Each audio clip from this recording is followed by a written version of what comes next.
নির্বাচিত হয়নি। সংসদেও বলেছিলাম আসেন একটু সিদ্ধান্ত নেই এই 300 জন মিলে, তখন মহিলা এমপিরা নির্বাচিত হয়নি। যে আমরা 300 জন মিলে সিদ্ধান্ত নেই যে আগামীকাল থেকে এই দেশে আর কোনো চাঁদাবাজি কাউকে করতে দেওয়া হবে না। যদি আমরা এই সিদ্ধান্ত নিতে পারি তাহলে তেল ক্রাইসিস যেভাবে উবে গেছে, উদাও হয়ে গেছে, বাংলাদেশ থেকে চাঁদাবাজরা উদাও হয়ে যাবে ইনশাল্লাহ। কিন্তু সাথে সাথে এও বলেছিলাম এখানে বসা এই লোকগুলা যদি চাঁদাবাজদেরকে প্রশ্রয় দেয় এবং এখান থেকে সুযোগ নেয় তাহলে চাঁদাবাজি বাংলাদেশ থেকে বিদায় করা সম্ভব না। তো আমার এই প্রস্তাবে তো সকলের টেবিল চাপড়িয়ে সমর্থন দেওয়ার কথা ছিল। আমার পিছনে যারা বসা ছিলেন বিরোধী দলের সবাই সমর্থন দিলেন, কিন্তু সামনে দেখি কেউ আর সমর্থন দেয় না। বিষয়টা পরিষ্কার হয়ে গেল না? তখন আমি বলেছিলাম মনে রাখবেন চাঁদাবাজ কোনো দলের নয়, এরা বসন্তের কুকিল। আপনি যখন বিপদে পড়বেন তখন ওই কুকিলগুলা উড়াল দিয়ে চলে যাবে, ওদের ডানা ধরে আপনি আর নাগাল পাবেন না। ওরা কিন্তু আপনাকে রাস্তায় ফেলে চলে যাবে।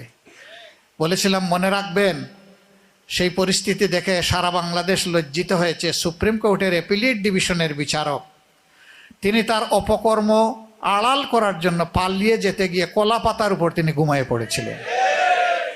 সেদিন আমরা যেন কেউ ভুলে না যাই। অপকর্ম করলে দুনিয়ায়ও তার পরিণতি ভোগ করতে হবে, আর আখিরাতে আল্লাহর জিম্মায় তো আছেই। আল্লাহর বিচার দুনিয়া থেকে কেউ এসকেপ করতে পারে না। আজ হোক কাল হোক, যে অন্যকে অপমান করে, যে অন্যের সম্পদ লুণ্ঠন করে, চুরি করে, তার পরিণতি কিছুটা হলেও দুনিয়া তাকে পেতেই হয়। স্বচ্ছতার সাথে রাজনীতি করেন সিংহের বাচ্চার মতো। আপনি স্বচ্ছ থাকেন, আপনি সৎ থাকেন। আপনাকে যদি সরকার পরিবর্তনের পরে কেউ আপনার গায়ে হাত দেয়, এটি হবে আপনার জন্য গর্বের।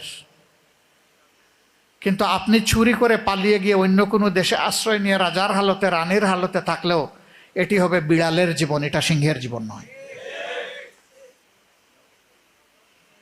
রাজনীতি তার করা উচিত, তাদেরই করা উচিত যাদের রাজকীয় মন আছে। মন যাদের ফকির তাদের রাজনীতি করা উচিত নয়। একজন ভিক্ষুকের সন্তানও কিন্তু রাজকীয় রাজনীতিবিদ হতে পারে যদি তার মনটা রাজকীয় হয়।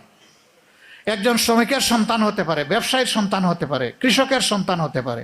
আলহামদুলিল্লাহ আমি নিজেও একজন কৃষকের সন্তান, কোনো অসুবিধা নাই।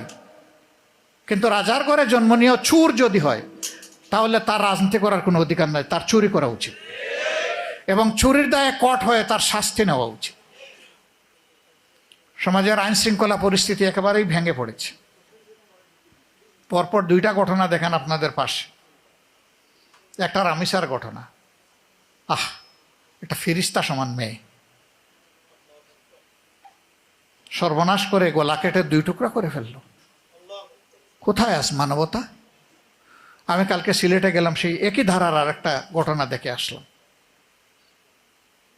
আসলে এগুলা দেখলে নিজেদের বুক ধরে রাখা যায় না।